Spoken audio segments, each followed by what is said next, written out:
like to get referrals for authors and actors and sports figures, as well as CEOs of companies, private or public. Alan Paul Silverrstieen is the CEO and president of a company called ImagineAR.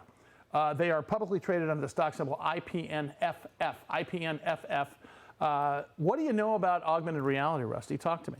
Well, augmented reality has to be like almost like putting on those goggles and pretending you're there. Those it really is almost like 3D that. things. I'm at a stadium. Alan Paul, how are you, brother? Good to talk to you, man. Yeah. I'm very good. Nice to see you. I like Russ's overview right there. It was well put. So there you go. So give us a note for our viewers and our listeners that don't understand IR, or I beg your pardon, AR. Talk about what augmented reality is, because you've been in this business for 20 years. That'd be great. I haven't been in AR for 20 years. We started actually about 3.5, 4 years ago. I've been an entrepreneur for over 20 years. But I think all of us could remember, and I'm sure you and Russ were chasing him when Pokemon Go was big, right? In summer 2016, the two of you running around San Diego catching those little Pokemon. Oh, well, our kids were. That's right. You were driving them around. Yeah, so exactly right. I remember seeing that. That was interesting. Yeah, that's cool. So that was the first real tipping point of AR, and since then, that company has done over $4 billion. So AR's tipping point was using a mobile phone to engage and activate consumers wherever they may be around the globe. And ImagineAR, we started developing a full platform, as everyone's seeing on the screen, is the ability to point the phone at retailers to receive discounts, coupons, interaction, really cool immersive experiences. And today with COVID and the pandemic going on, this has really become the new digital channel, a way to engage and immerse people in their homes, but as well as when they're out, whether they're shopping, supermarkets, malls, or even at sports events as well. So basically, that looks to me like maybe 3rd Street Promenade in Santa Monica or similar somewhere across the country. So basically, I'm holding up my smartphone with the camera on or your app on, and I'm walking past, or Russ is walking past the Victoria's Secret. Okay. And it says, "Hey, Russ, deal in here." Or bras are half off.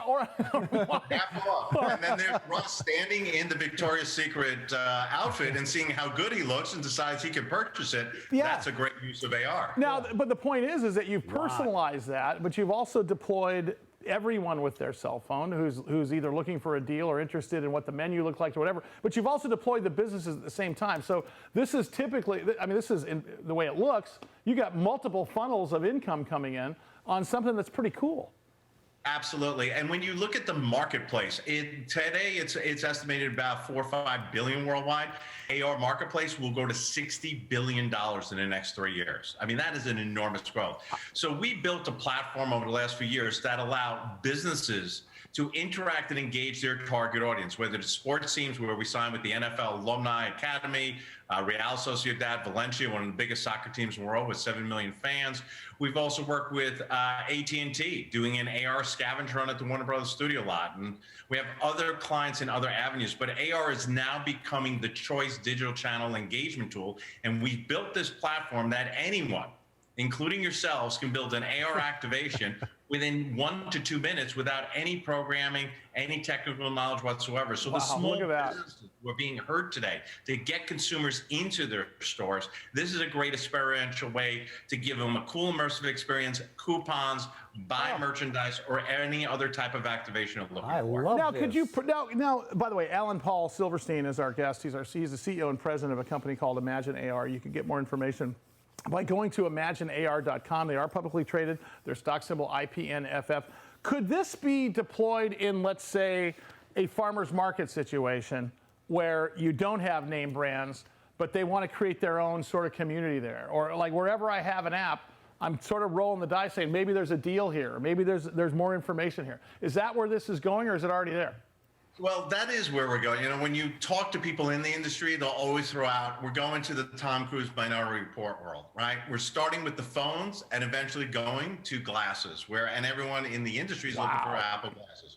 But we built a platform. So yes, if you're going to a farmer's market, or we just did a walking tour for Streetsville up in Mississauga in Toronto, which is a historical village. And as you walk through, your phone notifies you that there's an AR experience at a certain building. It can show you the history of the building. And by the way, here's a coupon for the store that's at the building for you to use immediately. So it engages the user immersively. They can videotape, take pictures of themselves with the AR immersion, but also receive some kind of offer or redirect to a website to engage that user to do a purchase. Nice. And that's really, the exciting part of mobile AR, and where it's getting a tremendous amount of attention, not only here in North America, but around the globe as we've expanded into UK, India, as well as in the Middle East.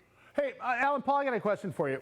I ask every CEO this and every actor this and every author this. How has the pandemic affected your business? Has this helped? It's kind of a grotesque question, but look, there's some industries that actually benefited from it. Are you one of those industries? We are one of them. Certainly as we started the year early and the pandemic hit, we got very concerned because we focused on live events where we did show events where people do scavenger hunts on site at events, at festivals, at locations. But what happened is as the pandemic got worse, sports teams, entertainers, they wanted to engage people in their homes. We give a way for people to engage in homes. One example was the Broward Education Foundation, where the unfortunate situation of Parkland shooting occurred. They want to do something special for the graduates.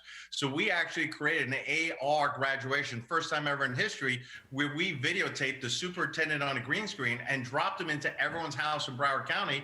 And students can dress up in their cap and gown and do their own graduation video picture right there next to the superintendent receiving their diploma. Well, I'll tell you, we're So cool.